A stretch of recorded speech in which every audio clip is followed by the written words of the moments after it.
A'udzubillahi minasyaitonirrajim. Bismillahirrahmanirrahim. Berkaitan dengan soalan bagi orang ataupun umat Islam yang tidak ada ruang dan waktu untuk beribadah kepada Allah Subhanahu wa taala di sepanjang bulan Ramadan disebabkan rutin kerjanya yang terlalu sibuk ataupun dia bekerja di shift malam. Bagaimana ataupun tata cara untuk kita keluar daripada situasi ini? Dalam Al-Quran, Allah Subhanahu wa taala berfirman dalam surah At-Taubah ayat 121 yang berbunyi, A'udzubillahi minasyaitonirrajim, wala yunfiquna nafaqatan saghiratan wala kabiratan wala yaqta'una wadiyan illa kutiba lahum liyajziyahumullahu ahsana ma kanu ya'malun. Yang bermaksud, dan mereka tiada menafkahkan suatu nafkah yang kecil dan tidak pula yang besar, dan tidak melintasi suatu lembah, melainkan ditulis bagi mereka amal soleh pula, kerana Allah Subhanahu wa taala akan memberi balasan kepada mereka dengan balasan yang lebih baik daripada apa yang telah mereka lakukan. Berdasarkan kepada ayat ini, dalam Islam kita ada ibadah yang khusus dan ibadah yang umum. Ibadah yang khusus ini bermaksud ibadah yang telah menjadi fardu, yang telah ditaklifkan oleh Allah Subhanahu wa taala kepada kita. Misalnya, hari ini kita berada di bulan Ramadan, maka kita diwajibkan untuk berpuasa, menahan lapar dan dahaga di siang harinya. Begitu juga kita dituntut, kita disuruh oleh Allah Subhanahu wa taala untuk menambahkan amalan-amalan ibadah sunat yang lain. Di sini kita dapat faham yang pertamanya ialah ada ibadah yang wajib, iaitu berpuasa sepanjang hari di bulan Ramadan di siang hari sahaja. Kemudian di malam harinya kita menambahkan ibadah-ibadah yang sunat, ibadah yang telah ditunjuk oleh baginda Nabi sallallahu alaihi wasallam, ibadah yang telah dilaksanakan oleh salafus soleh untuk menambahkan lagi semangat, untuk menambahkan lagi rasa rindu untuk melaksanakan ibadah kepada Allah Subhanahu wa taala. Tujuannya ialah untuk mendapat kemanisan ataupun kelazatan dalam beribadah kepada Allah Subhanahu wa taala. Maksud kata, bukan ditaklifkan, bukan diperintahkan kepada kita untuk berpuasa sahaja daripada siang hari, sepanjang siang hari dalam tempoh masa 13 jam setengah. Bukan yang itu sahaja. Kita menahan lapar dan dahaga, akan tetapi ada perkara-perkara yang lain yang perlu kita jaga. Misalnya kita menjaga kaki ataupun kita menjaga tangan kita. Kita tidak mencuri, kita tidak menggunakan puasa yang tidak disalurkan ke jalan yang betul. Kita menggunakan pangkat, kita menggunakan kuasa yang kita ada. Sekiranya kita buat satu penghukuman itu penghukuman yang adil. Begitu juga kita tidak menggunakan kaki kita untuk melangkah di tempat-tempat ataupun kepada tempat-tempat yang tidak baik. Kita menggunakan kaki kita melangkah ke tempat yang baik. Misalnya kita melangkah untuk melaksanakan solat fardu di surau ataupun di masjid. Itu secara ringkasnya. Kemudiannya, berkaitan dengan ibadah-ibadah yang sunat yang lain, kita dituntut secara sunat oleh Allah Subhanahu wa taala berdasarkan kepada pelaksanaan baginda Nabi sallallahu alaihi wasallam untuk menghidupkan malam hari. Malam di bulan Ramadan kita disuruh untuk bertarawih, sama ada 8 rakaat ataupun 20 rakaat, terpulang kepada keselesaan individu masing-masing. Kalaulah kita hendak meraih kasih sayang, kita nak meraih pahala, meraih rahmat ya Allah Subhanahu wa taala, nak bagi kepada kita ini umat Nabi sallallahu alaihi wasallam, kita buatlah sebanyak-banyak mungkin amal-amal ibadah yang sunat. Misalnya kita melaksanakan solat tarawih 20 rakaat. Kemudian bila dah habis solat tarawih, kita baca Al-Quran secara tadarus. Mungkin satu hari satu juzuk mungkin. Kemudian kita melaksanakan qiyamul lail selepas kita rehat sebentar, selepas ataupun sebelum kita laksanakan qiyamul lail kita rehat sebentar. Jadi bagi orang ataupun bagi kalangan kawan-kawan yang mana dia tidak ada ruang, dia hanya sekadar boleh menahan lapar ataupun berpuasa di siang hari, tetapi dia kena shift malam. Bagaimana dia nak cari ruang yang lain untuk dia melaksanakan ibadah. Ada ibadah-ibadah yang lain yang boleh kita tampung. Misalnya kita berzikir, dan kita berzikir kepada Allah Subhanahu wa taala. Misalnya zikir yang telah dilaksanakan oleh Nabi Yunus alaihi salam ketika mana dia beribadah kepada Allah Subhanahu wa taala berada di dalam perut ikan nun. Zikirnya semua kita tahu, semua kita maklum, an la ilaha illa anta subhanaka inni kuntu minal zalimin. Jadi sekurang-kurangnya kita melaksanakan zikir tersebut, dan kalaulah Nabi Yunus alaihi salam telah melaksanakan zikir tersebut dalam tempoh disebutkan oleh sejarah dalam tempoh 40 hari dan dikeluarkan oleh Allah Subhanahu wa taala daripada perut ikan nun. Itu dia punya yang telah dijanjikan oleh Allah Subhanahu wa taala, ganjaran yang telah dijanjikan oleh Allah Subhanahu wa taala kepada Nabi Yunus alaihi salam. Baginda Nabi sallallahu alaihi wasallam begitu juga waktu malam dia menghidupkan ibadah. Sebelum baginda Nabi sallallahu alaihi wasallam dilantik oleh Allah Subhanahu wa taala menjadi nabi, menjadi nabi dan rasul, baginda Nabi sallallahu alaihi wasallam beruzlah, baginda Nabi sallallahu alaihi wasallam berkhalwat di Gua Hira, di Gua Hira di Mekah itu. Jadi kita ada ruang-ruang yang lain, walau bagaimanapun kita mesti tanam dalam diri kita nak juga beribadah di dalam di malam hari di bulan Ramadan, dan kita curi juga ruang untuk melaksanakan ibadah. Misalnya kalau nak buat tarawih, buatlah sekadar yang kita mampu. Misalnya kita buat 8, kemudian witir 3. Kita tak perlu kita melaksanakan secara keseluruhan 8. Tarawih itu sendiri pun bermaksud istirahat. Kita buat dulu 2 rakaat sekejap saja kalau kita nak buat ibadah, berbanding kalau kita tak buat langsung dan kita mencari berbagai alasan untuk kita tak melaksanakan ibadah sepanjang bulan Ramadan. Sebab banyak ganjaran yang Allah Subhanahu wa taala akan kurniakan. Bahkan setiap hari ada ganjaran-ganjaran yang Allah Subhanahu wa taala kurniakan kepada kita. Jadi tuan-tuan, untuk soalan yang keduanya ialah bagaimana ibadah-ibadah yang boleh kita laksanakan. Apakah ibadah-ibadah yang boleh kita buat di penghujung 10 malam yang terakhir? Banyak ibadah-ibadah sunat yang telah ditunjuk oleh baginda Nabi sallallahu alaihi wasallam apabila berada di 10 malam yang terakhir. Misalnya baginda Nabi sallallahu alaihi wasallam membaca Al-Quran. Hari ini untuk kita membaca Al-Quran cukup mudah. Kita ada teknologi, gadget dan sebagainya, dan kita boleh buka di dalam handphone kita, dan juzuk-juzuk yang tertentu kita memperdengarkan, kita baca ikut pelan-pelan ataupun kita pakai earphone di telinga. Begitu juga kita berzikir, zikir yang telah dibaca ataupun yang telah dibaca oleh Nabi Yunus alaihissalam, misalnya la ilaha illa anta subhanaka inni kuntu minaz zalimin. Begitu juga kita beristighfar, astaghfirullahal azim, dan zikir-zikir yang lain, subhanallah walhamdulillah wala ilaha illallah wallahu akbar wala haula wala quwata illa billah al azim. Yang pertama tadi, banyakkan baca Al-Quran. Sebab Al-Quran ini adalah kalamullah. Bila kalamullah, dia ada rahsia-rahsia yang tertentu. Dalam Al-Quran Allah Subhanahu wa taala berfirman dalam surah Al-Anfal, wa idza tuliyat alaihim ayatuhu zadatuhum imana. Apabila dibacakan Al-Quran, zadatuhum imana, akan bertambah iman seseorang hamba Allah Subhanahu wa taala itu. Jadi bila kita baca Al-Quran, patut lagi Al-Quran itu dibaca pada bulan Ramadan, dan Al-Quran itu dihidupkan pada 10 malam yang terakhir, kita akan merasai nikmat kelazatan membaca Al-Quran, mentadabbur dan bertafakkur berkaitan arahan, berkaitan dengan firman-firman Allah Subhanahu wa taala.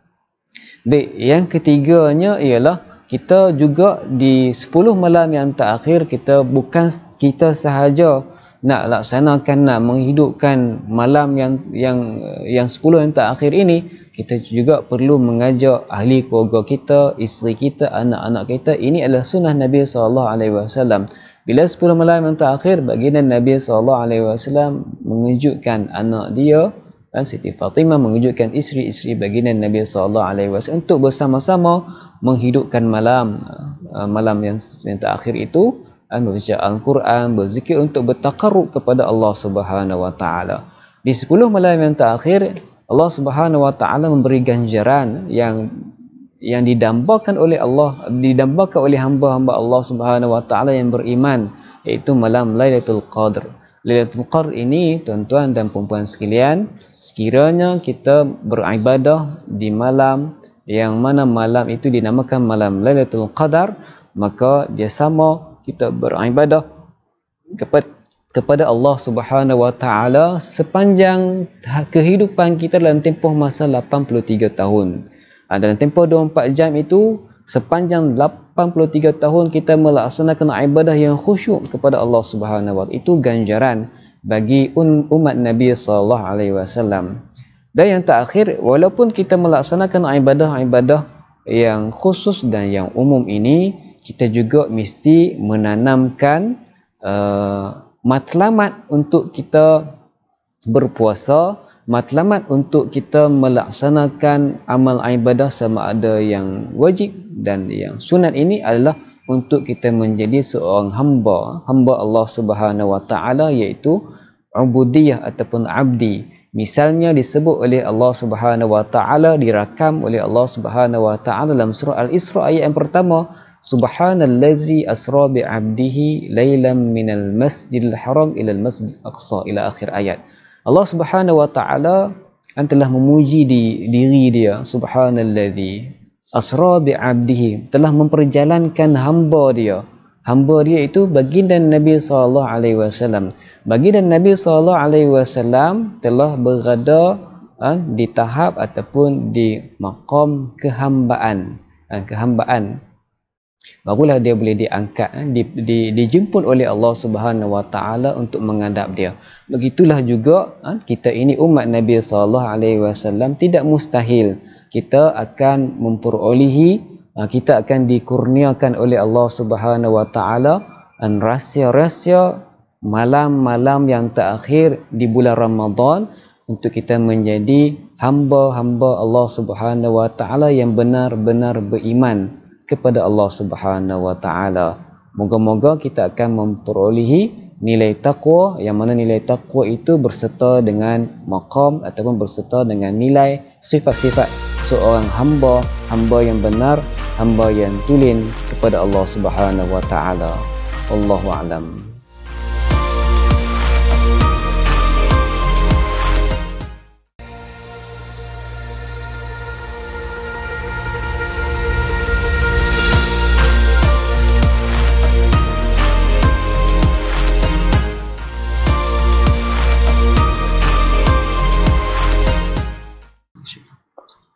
Bismillahirrahmanirrahim. Assalamualaikum warahmatullahi wabarakatuh.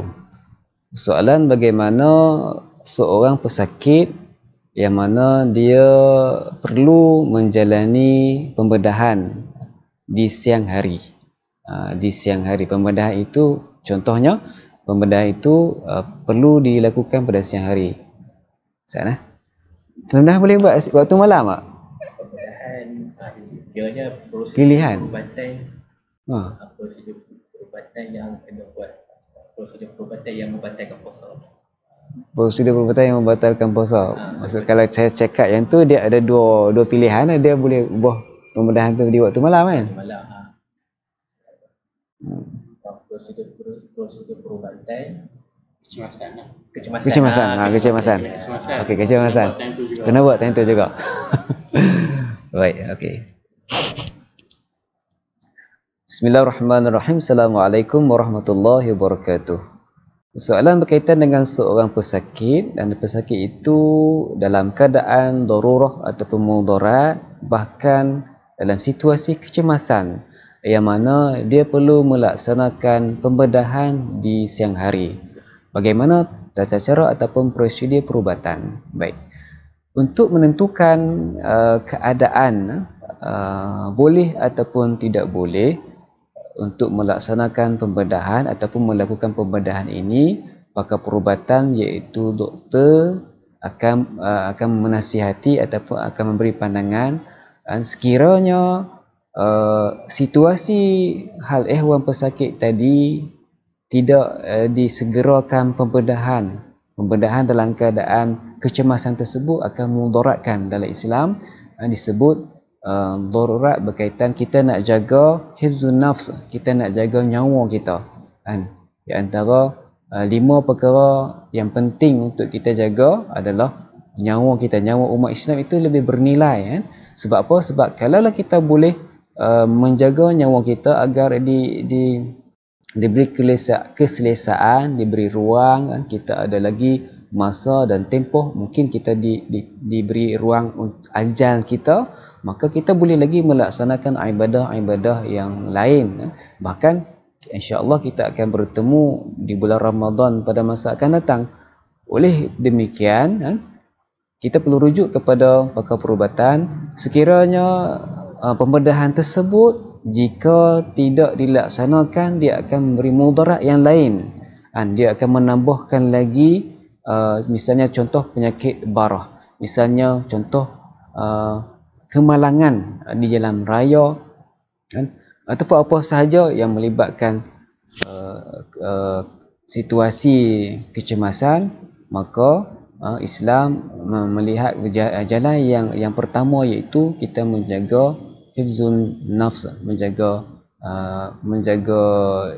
diri, menjaga diri kita diselamatkan terlebih dahulu berbanding ibadah-ibadah yang boleh ditangguh. Sebab apa? Sebab dalam puasa ini, sekiranya kita berpuasa, kita boleh menggantikan puasa tersebut. Akan tetapi kalaulah kita nak gantikan nyawa kita, sudah pasti tidak. Dalam Al-Quran banyak ayat-ayat yang telah dirakamkan oleh Allah Subhanahu Wa Taala. Misalnya dalam surah Sajadah, yang mana dalam surah Sajadah yang selalu kita baca dalam Al-Quran, kita baca apa? Walau tara idzil mujrimuna nakisu ru'usihim 'inda rabbihim rabbana absarna wa sami'na farji'na na'mal salihan inna muqinun. Apabila seseorang itu telah berada di alam barzakh, dan dia lihat dan dia merasai di sana, dia rasa rugi sangat-sangat. Kerana apa? Kerana dia tidak melaksanakan sungguh-sungguh ibadah ketika mana diberi ruang dan waktu kepada dia, diberi kekuatan, diberi kesihatan semasa kehidupan dia di dunia. Dia lalaikan diri dia dengan perkara-perkara yang lain, sehingga kan dia meninggal ibadah yang wajib dan ibadah yang sunat. Maka dia berdoa kepada Allah Subhanahu Wa Taala untuk dia dikembalikan sebentar untuk dia nak laksanakan ibadah yang Allah Subhanahu Wa Taala suruh. Itu betapa besar, betapa pentingnya kita menjaga nyawa kita untuk kita tidak rasa menyesal di alam barzakh, di alam kubur nanti. Oleh yang demikian, sekiranya pakar menasihati untuk kita melaksanakan rawatan kecemasan ataupun pembedahan kecemasan, laksanakanlah dengan redha. Sebab apa? Sebab itu juga adalah ibadah kepada Allah Subhanahu Wa Taala. Allah Subhanahu Wa Taala akan kira ibadah. Mungkin kita berzikir, kita bertasbih, sebab itu antara takdir yang Allah Subhanahu Wa Taala telah takdirkan kepada kita. Walaupun kita ini manusia, la yukallifullahu nafsan illa wus'aha. Begitu juga dengan yang kita baca, la haula wala quwata illa billahil azim. Kita tidak ada kudrat, kita tidak ada kuasa. Mungkin dalam kehidupan kita terpaksa melalui ujian-ujian yang tertentu, kita sabar. Maksud kata, dalam kita berpuasa tadi, kita diuji, kita perlu melaksanakan pembedahan. Pahala sabar nilai dia cukup besar, tuan-tuan dan puan-puan sekalian. Nilai dia cukup besar di sisi Allah Subhanahu Wa Taala. Jadi nak pilih pahala sabar bukannya boleh buat-buat, sebab kita mesti diuji. Dalam Al-Quran, dalam surah Al-Mulk ayat yang kedua, Allah Subhanahu Wa Taala berfirman, Alladzi khalaqal maut wal hayah liyabluwakum ayyukum ahsanu amala. Allah Subhanahu Wa Taala jadikan kematian dan kehidupan untuk Allah Subhanahu Wa Taala nak melihat siapakah di kalangan kamu orang yang paling baik paling ada peningkatan pada aktif, proaktif dia punya amalan dia, amalan ibadah dia kepada Allah Subhanahu Wa Taala untuk menjadi hamba Allah Subhanahu Wa Taala yang sebenar. Mungkin bila kita diuji dalam tempoh dalam bulan Ramadan, diuji dengan perlu buat pembedahan kecemasan di waktu siang harinya. Selepas itu bila dah habis ataupun dah selesai, mungkin kita rasa satu perasaan, Allah Subhanahu Wa Taala campak satu perasaan untuk terus melaksanakan ibadah kepada Allah Subhanahu Wa Taala, iaitu perasaan kita masih lagi diberi nyawa, kita masih lagi diberi ruang untuk hidup. Ruang nyawa, ruang untuk hidup itu adalah anugerah yang cukup besar kepada kita untuk kita terus melaksanakan ibadah kepada Allah Subhanahu Wa Taala. Macam tu juga kita lihat apabila kita bangun daripada tidur, kita membaca doa, Alhamdulillahillazi ahyana ba'dama amatana wa ilaihin nusyur. Tidur itu adalah kematian kecil dan kita bersyukur kepada Allah Subhanahu Wa Taala telah membangkitkan kita semula untuk kita bangun dengan keadaan yang sihat, keadaan yang cergas, kita ada niat-niat yang baru dalam kehidupan kita, niat-niat baru, niat matlamat yang baru dalam kehidupan kita. Nak buat apa? Kehidupan seharian kita meningkatkan ibadah, kita nak menjadi seorang pekerja yang cermelang, kita bersyukur kepada Allah Subhanahu Wa Taala kita diberi lagi kehidupan. Itu yang paling penting dalam kehidupan kita. Dan kita mesti sabar dan redha kepada Allah Subhanahu Wa Taala di atas ujian yang kita laksanakan. Jadi puasa itu tak apalah nak buat macam mana, kita diuji oleh Allah Subhanahu Wa Taala. Allah Subhanahu Wa Taala dah takdir kepada kita, kita redha. Sifat redha ini sukar untuk kita memperolehi. Dan redha ini kita tak akan dapat, kita tidak akan perolehi apabila kita tak diuji.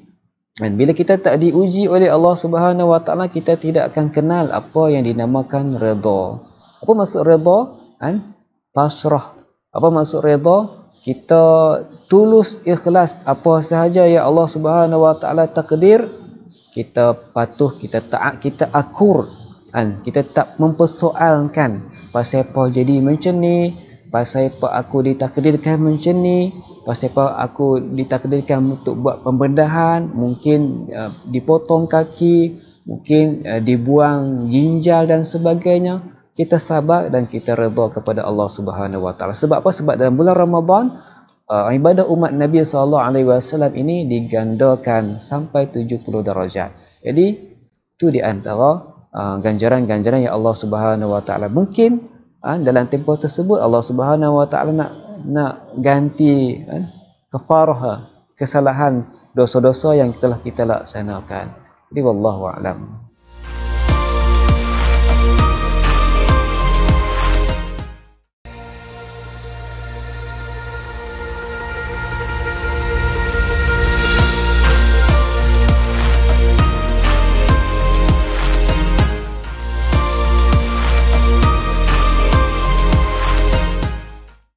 Bismillahirrahmanirrahim. Assalamualaikum warahmatullahi wabarakatuh. Ikhlas. Ikhlas, bila kita sebut ikhlas, kita rasa satu perkara yang mudah. Misalnya kita bekerja, bagaimana kita nak jadi seorang pekerja yang ikhlas, ataupun kita ada dikurniakan oleh Allah Subhanahu Wa Taala harta ataupun kemewahan, kita nak bagi, kita nak infak, kita nak sedekah, kita nak bagi itu dalam keadaan ikhlas. Tuan-tuan, puan-puan yang dirahmati Allah Subhanahu Wa Taala sekalian, ikhlas ini dia bukan di mulut, ikhlas bukan di akal, tetapi ikhlas ini adalah satu tempat yang hadir, dia wujud di dalam sanubari kita, hati kita. Ikhlas adalah dalam diri, ikhlas di dalam hati. Apabila kita sebut berkaitan dengan hati, dalam hadis Nabi SAW sebut, dalam jasad manusia ada seketul daging. Kalau daging itu baik, baiklah keseluruhan dia. Kalau daging itu jahat ataupun buruk, buruklah keseluruhan tubuh badan manusia itu tadi. Ala wahya qalbun, hati. Untuk memperolehi, untuk mendapatkan perasaan ikhlas, nak buat kerja ini dengan ikhlas dan sebagainya, ikhlas ni adalah satu benda, satu perkara yang bila kita laksanakan dengan jujur, kita laksanakan titah perintah Allah Subhanahu Wa Taala itu tidak ada imbalan-imbalan yang lain. Tidak ada imbalan-imbalan yang lain. Misalnya bagi orang Islam, orang mukmin yang berada di maqam orang awam dalam hal ibadah, dia melakukan ibadah, dia nak imbalan pahala. Misalnya dalam bulan Ramadan, dia berpuasa, dia nak ganjaran pahala daripada Allah Subhanahu Wa Taala, iaitu pahala untuk dimasukkan oleh Allah Subhanahu Wa Taala ke dalam syurga yang dinamakan Ar-Rayyan, yang mana Allah Subhanahu Wa Taala bagi syurga ini kepada hamba-hambanya di kalangan umat Nabi sallallahu alaihi wasallam yang melaksanakan puasa dengan bersungguh-sungguh, iman wa ihtisaban.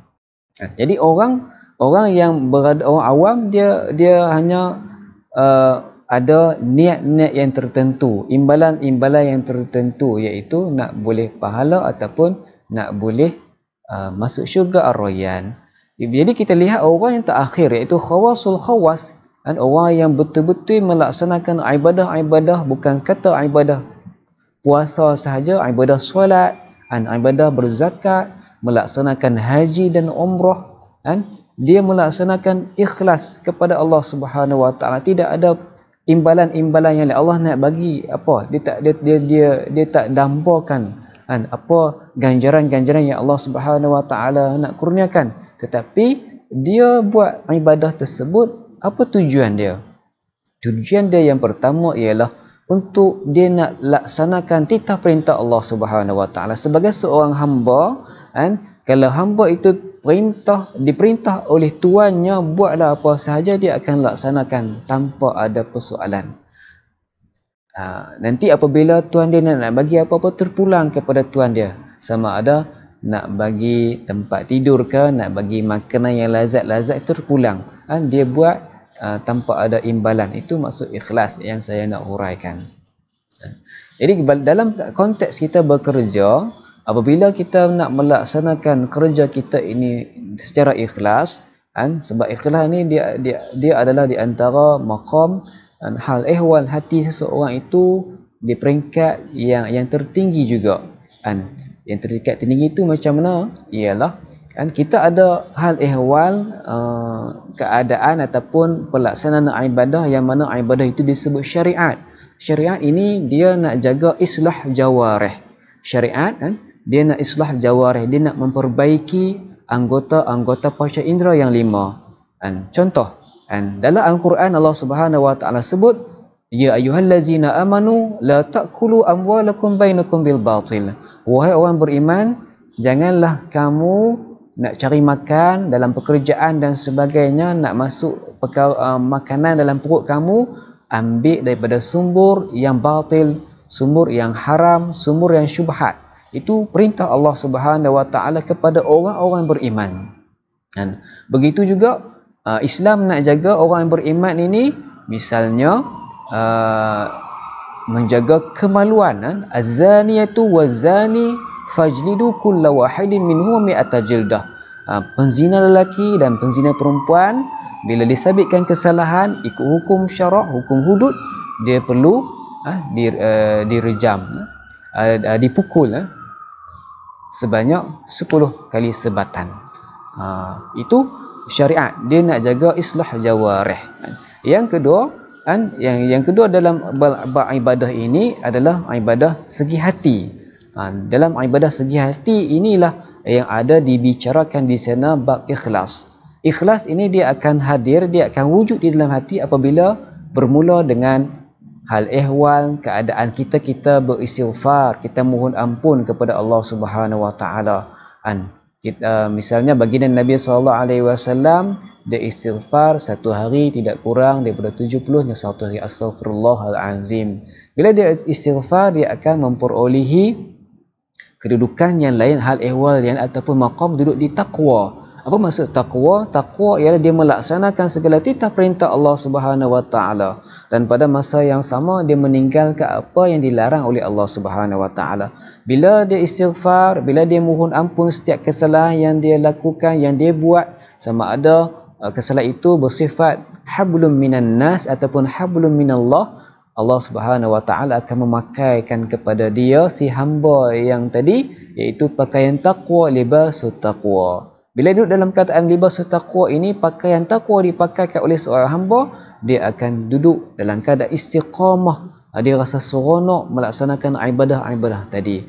Kemudian barulah berpindah dalam hal ehwal hati, hal ehwal jiwa, barulah dia akan rasa dalam diri dia buat amal ibadah ini dalam keadaan ikhlas. Mungkin ada pertanyaan, ada persoalan, bagaimana dengan gaji? Bagaimana dengan gaji?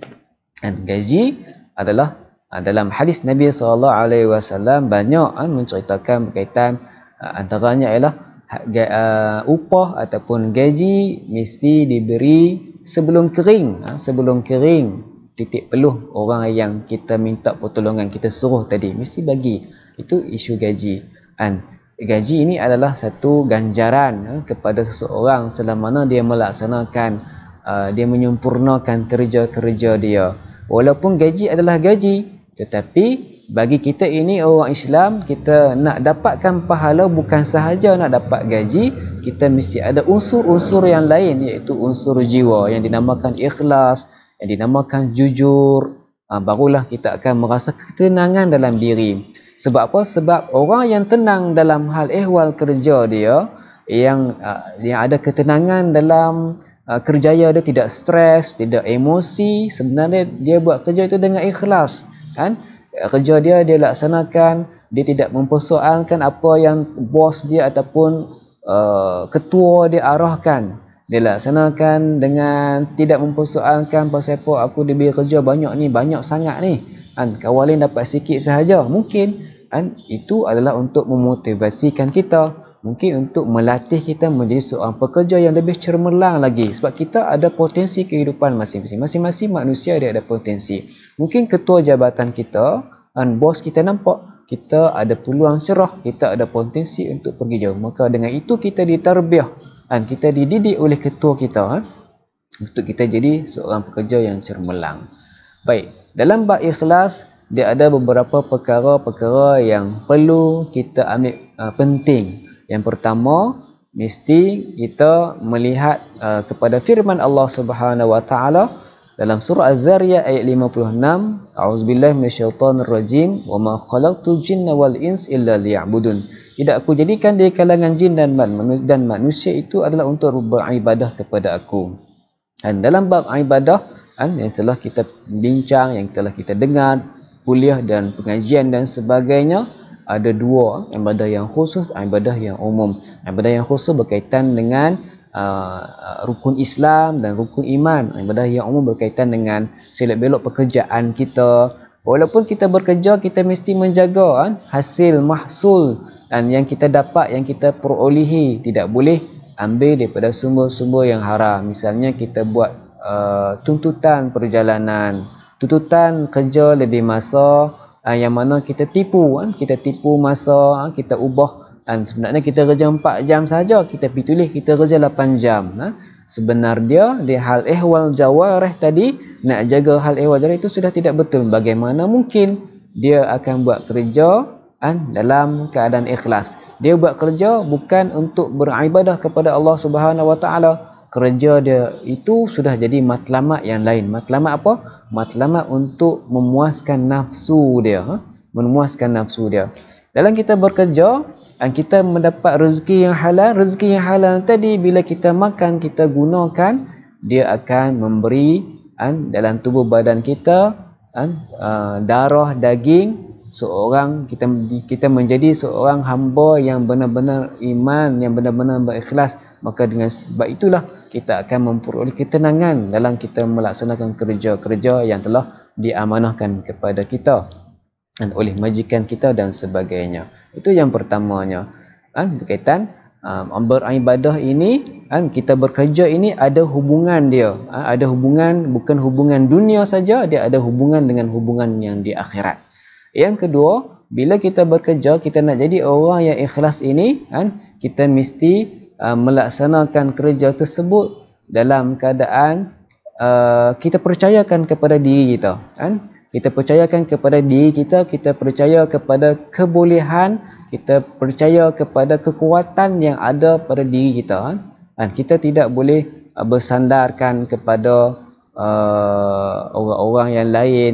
Kita tidak yakin, sebab dia akan menjadikan diri kita orang yang rendah diri, inferiority complex dan sebagainya. Kita tidak ada stamina, kita tidak bersemangat. Dan yang ketiganya, kita juga dalam kita bekerja, kita mesti melaksanakan dan kita tidak lupa perintah-perintah Allah Subhanahu Wa Taala kepada kita. Sebab kehidupan kita bukan kehidupan jasad sahaja. Kita mungkin pukul 8 pagi kita panjkat, tetapi kita ada kehidupan rohani. Kehidupan jasmani dan rohani ini mestilah seiring dan sejalan.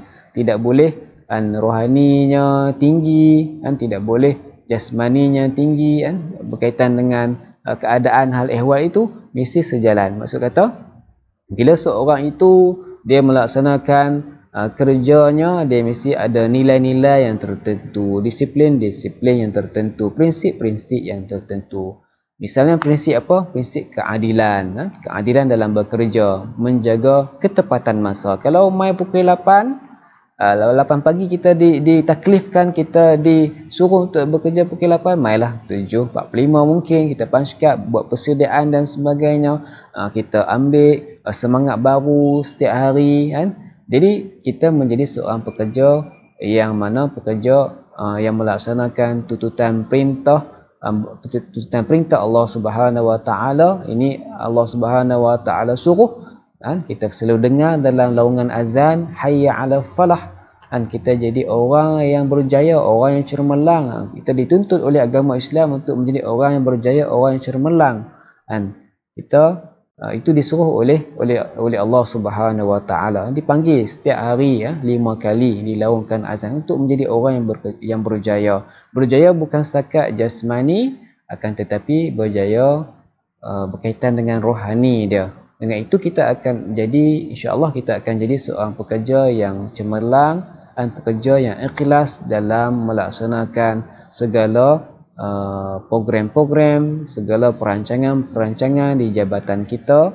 Dan yang terakhirnya, kita mesti ikut apa yang telah baginda Nabi SAW sebut, khairun nas anfa'uhum linnas. Sebaik-baik manusia ialah manusia yang mana dia ada manfaatnya kepada orang lain. Sudah pastinya orang yang ikhlas sahaja dia akan bermanfaat kepada orang lain. Misalnya dia ada satu kehebatan, dia ada satu maklumat, dia ada satu ilmu, dia tidak loket ataupun dia tidak kedekut untuk mendidik, untuk berkongsi dengan kawan-kawan yang lain.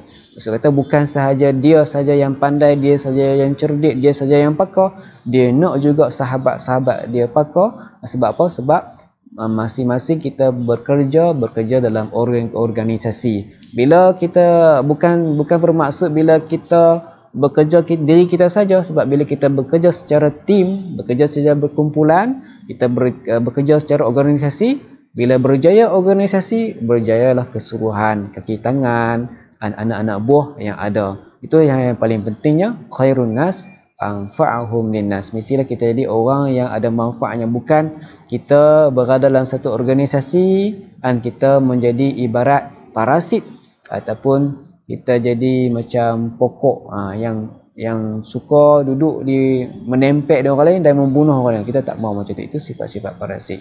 Jadi wallahu a'lam.